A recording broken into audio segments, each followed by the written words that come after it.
they get it. Now they finally understand. Welcome back. You beautiful architects of chaos. You misunderstood strategists. You silent players who've been operating on a level they couldn't comprehend. Yeah, you, the one they called impulsive, the one they labeled emotional, the one they swore was spiraling. Funny how the narrative shifts when the smoke clears, isn't it? Funny how crazy suddenly looks like precision when they finally see the board you were playing on while they were stuck on checkers. Let me ask you something. When did you first realize they thought you were losing your mind? Was it when you walked away without explanation? Was it when you stopped arguing back? Was it when you made that move that looked reckless to everyone watching but felt like the only logical choice to you? They panicked, didn't they? Your friends, your family, maybe even people who barely knew you started whispering, started diagnosing, started placing bets on how long until you crashed and burned. But here's what they didn't see. Here's what they couldn't possibly understand because they've never operated at your frequency. You weren't losing control. You were taking it. Every move that looked chaotic was calculated. Every bridge you burned, you checked the wind direction first. Every person you cut off, you'd already run the projection of your life with them still in it, and you deleted that timeline with surgical precision. They thought you were falling apart. You were falling into place.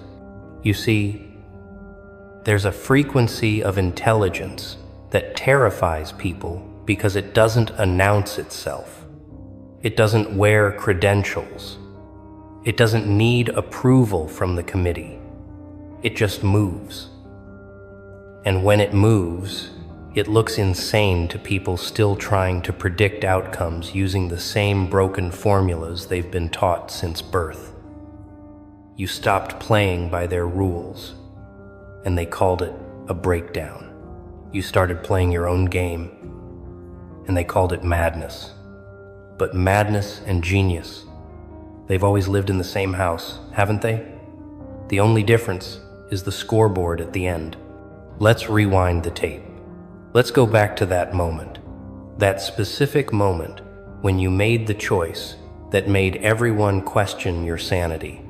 Maybe you quit the job that looked perfect on paper, but was draining your soul like a slow poison. Maybe you ended the relationship that everyone said was so good for you, but felt like drowning with an audience. Maybe you disappeared for months without posting, without explaining, without performing the mandatory social media circus that proves you're still alive and participating. They called it erratic. They called it self-destructive. Some of them, the ones who really thought they knew you, they called it a cry for help, with that condescending concern dripping from their voices like they were narrators in your tragedy. But you weren't crying for help. You were eliminating distractions. You weren't breaking down. You were breaking through. And the most beautiful part, you didn't need them to understand. You didn't need their permission, their blessing, or their damn opinion. Because here's the thing about calculated risk that safe people will never comprehend. It looks identical to recklessness from the outside. The person who jumps without a visible parachute and the person who jumps knowing exactly where they'll land, they look the same mid-air. But one of them studied the physics. One of them ran the numbers in the dark while everyone else was asleep, dreaming small dreams in their comfortable cages. You were that person. You are that person. And now they're starting to see it. Now the results are rolling in. Now the life you're building, the person you've become, the peace you're walking in, it's undeniable. And suddenly their tune changes. Suddenly it wasn't crazy. Suddenly it was brave. Suddenly you weren't reckless. You were taking a leap of faith. Suddenly, the same people who questioned your sanity are asking for advice, asking how you did it, asking if you can help them make their own bold moves. But you know what's really happening here, don't you? You know what this recognition actually means? It means they're finally catching up to a decision you made months ago, maybe years ago. They're finally arriving at the conclusion you reached while they were still debating in the group chat.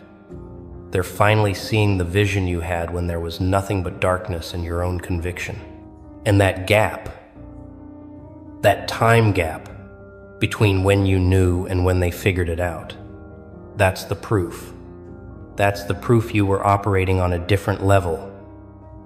That's the proof their concern was just fear disguised as care. That's the proof you trusted yourself when you had every logical reason not to, and you were right. You weren't lucky. You weren't reckless.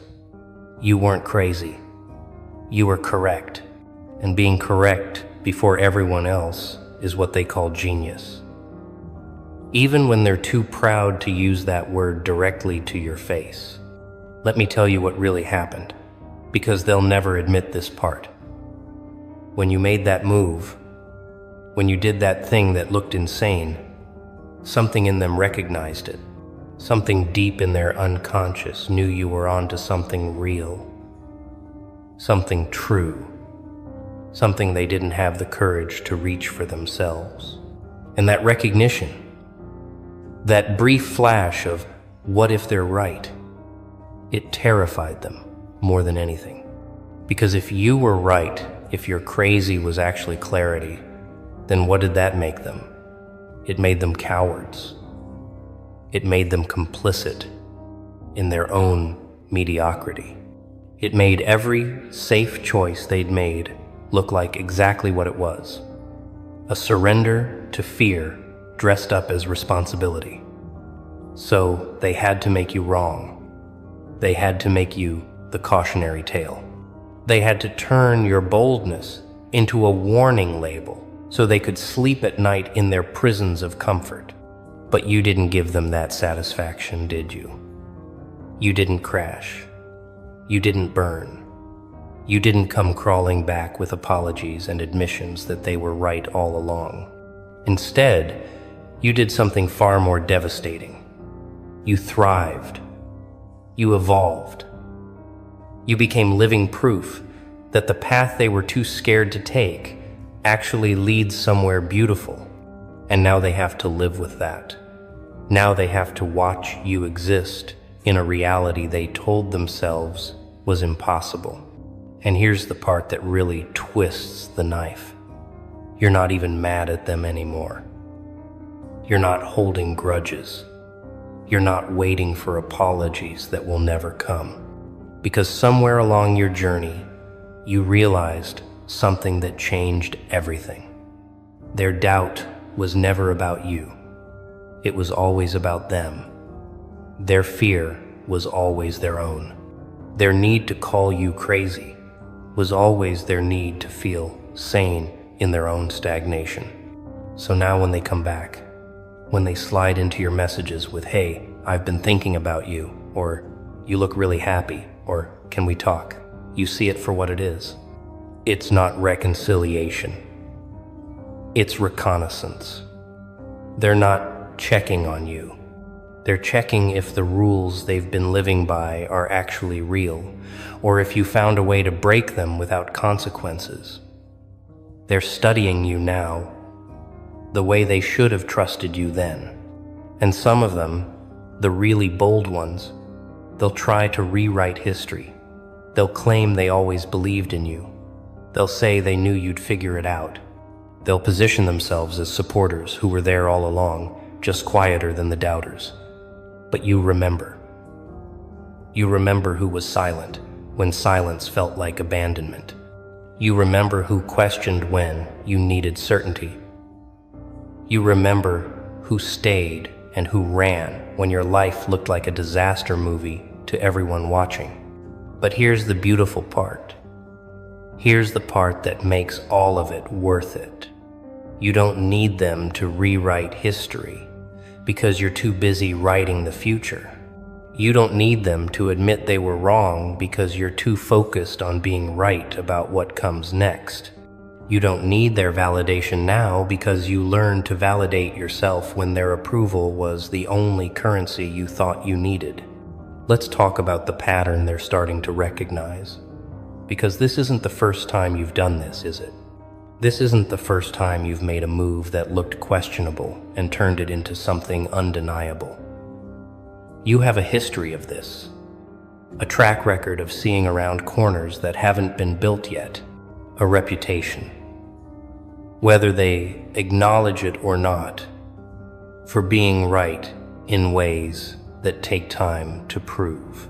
You're the person who called the breakup before anyone else saw the cracks. You're the person who left the party early before it turned into a mess everyone regrets. You're the person who walked away from opportunities that looked golden but smelled wrong, and then watched those opportunities rust in real time. You have instincts that operate faster than their logic, and that's always been your advantage and their confusion. They process through committees. You process through clarity. They need consensus. You need truth. They move when it's safe. You move when it's right. And that difference, that fundamental difference in operating systems, it creates a lag. They're always seeing your moves in retrospect, analyzing your decisions after the outcomes are already visible, wondering how you knew when there was no way to know. But you did know.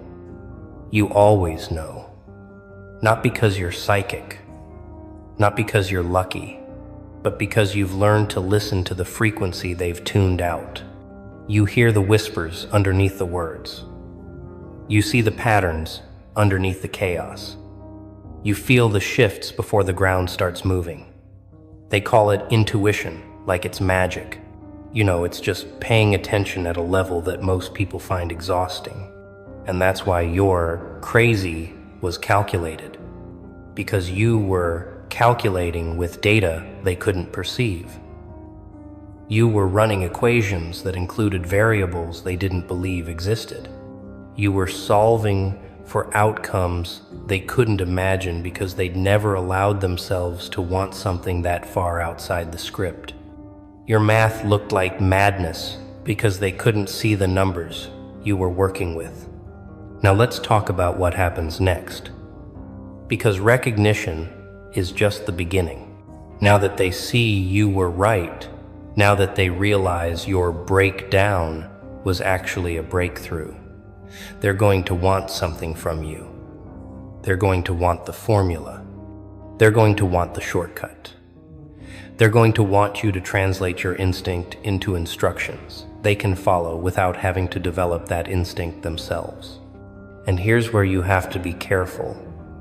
Here's where the real test begins. Because it's tempting to teach. It's tempting to explain. It's tempting to take every person who doubted you and turn them into a student just to prove you were always the teacher. But not everyone deserves your wisdom. Not everyone has earned access to your process. Some people want your results without your risk. Some people want your clarity without your chaos. You don't owe them the map. You don't owe them the breakdown of every decision that led you here. You don't owe them the privilege of understanding what they refuse to trust. Some lessons are only meant for the people who learn them in the fire, not the people who show up after the smoke clears asking how you survived the flames. Your story is yours. Your strategy is yours. Your madness, your genius, your calculated chaos, it's all yours. But for the ones who were there, for the ones who stayed quiet when they didn't understand but didn't question your sanity, for the ones who gave you space when you needed distance and didn't make it about them, those people, they get to see behind the curtain. Those people earned the right to know how you did it, not because they supported you perfectly, but because they supported you imperfectly without trying to stop you. And here's what you can tell them. Here's what you can share with the people who actually deserve to know. You didn't have a plan. You had a compass. You didn't follow steps. You followed truth. You didn't calculate every outcome. You calculated the cost of staying the same and decided any risk was better than that certain death. You didn't know it would work. You knew doing nothing definitely wouldn't. You trusted yourself in the dark. You believed your instincts over their advice. You chose your peace over their understanding. You valued your future over their comfort. And every time you made a choice that looked insane, you were really making a choice between two versions of yourself, the one they wanted you to be and the one you needed to become. You chose yourself every single time. And that choice, that consistent choosing of yourself, even when it looked selfish, even when it felt lonely, even when you had no proof it would lead anywhere good, that's the genius they're recognizing now. That's the calculation they're finally seeing. You bet on yourself when you were the longest shot in the room. You invested in your own vision when no one else could see it. You held the line when everyone else was telling you to retreat. Now they want to know how you had that kind of faith. They want to know where that certainty came from. They want to know what made you so sure when everything looked so uncertain. And the answer is going to disappoint them because it's too simple. The answer is you weren't sure. You were committed. There's a difference. Certainty is knowing the outcome. Commitment is moving forward without it. You didn't know it would work. You decided it had to. You didn't know you'd survive. You decided survival was non-negotiable. You didn't know you'd win. You decided losing wasn't an option you'd entertain. And that decision, that refusal to accept the version of your life where you stayed small, where you played safe, where you died slowly in comfort, that was the real calculation. Let's go even deeper. Let's talk about the specific moments they called crazy that you knew were necessary. Remember when you stopped explaining yourself? When you just started moving without the mandatory press conference about your intentions? They called it secretive. They called it suspicious. Some of them called it arrogant. But you knew something they didn't. You knew that explanation dilutes execution. You knew that every time you justified your moves to people who couldn't see your vision, you were giving them ammunition to talk you out of it. You knew that their questions weren't coming from curiosity, but from fear. And their fear was contagious, so you stopped speaking their language. You stopped translating your future into terms they could understand. You let your actions do the talking, and you let time do the teaching. And when you walked away from people without closure, without the dramatic final conversation, without the tidy ending they thought they deserved, they called it cold. They called it cruel. They said you ghosted like you were the villain in their story. But you knew something about closure they didn't. You knew that some doors don't need to be ceremonially shut. Some doors just need to be left behind while you keep walking. You knew that the closure conversation they wanted was really just another attempt to change your mind, to plant doubt, to make you second-guess the knowing that lived in your bones. So you denied them that opportunity. You protected your decision by refusing to defend it. You honored your choice by not putting it up for debate. And that was genius masquerading as coldness. When you disappeared from social media, when you stopped performing your life for an audience that was watching you like a reality show, they said you were isolating. They said you were cutting yourself off. They diagnosed you with everything from depression to delusion because you stopped giving them content to consume. But you were doing something they couldn't comprehend. You were remembering who you were before you became a character in everyone else's story. You were shedding the performance. You were killing the avatar. You were finding the version of yourself that existed before you learned to shapeshift for survival. And that process, that brutal, beautiful process of unbecoming everything you're not, it requires silence. It requires absence. It requires you to be so unavailable to their narratives that you can finally hear your own voice underneath all the noise. They called it crazy because your absence made them uncomfortable. It made them question why they needed your presence to validate their own existence. It made them wonder what you were doing in that silence that was so much more important than maintaining your position in their social ecosystem. And the answer they couldn't know because you weren't performing it, is you were healing, you were building, you were becoming. Now let's address the moment that really confused them, the moment you stopped fighting. Remember when you used to argue back? When you used to defend your perspective, correct their misunderstandings, prove your point until they had no choice but to see your side. And then one day you just stopped. You let them think whatever they wanted. You let their version of events stand uncorrected. You let them be wrong about you in public while you focused on being right about yourself in private. They thought you'd given up. They thought you'd accepted their narrative. Some of them thought they'd finally broken you into submission. But you hadn't surrendered. You'd transcended. You realized that their opinion of you was none of your business.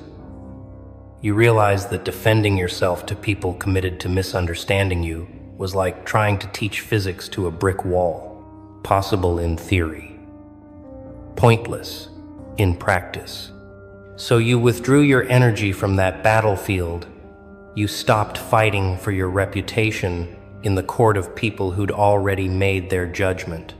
You let them have their wrong story because you were too busy living the right one. And that selective silence, that strategic surrender of the argument to win the war, that was the calculation they mistook for defeat. Here's what they're realizing now. Slowly, painfully, reluctantly, every move you made that looked like a mistake was actually a test. You were testing their loyalty, their trust, their ability to believe in you when belief was the only currency that mattered. And they failed. They failed spectacularly. They chose the comfort of group consensus over the courage of individual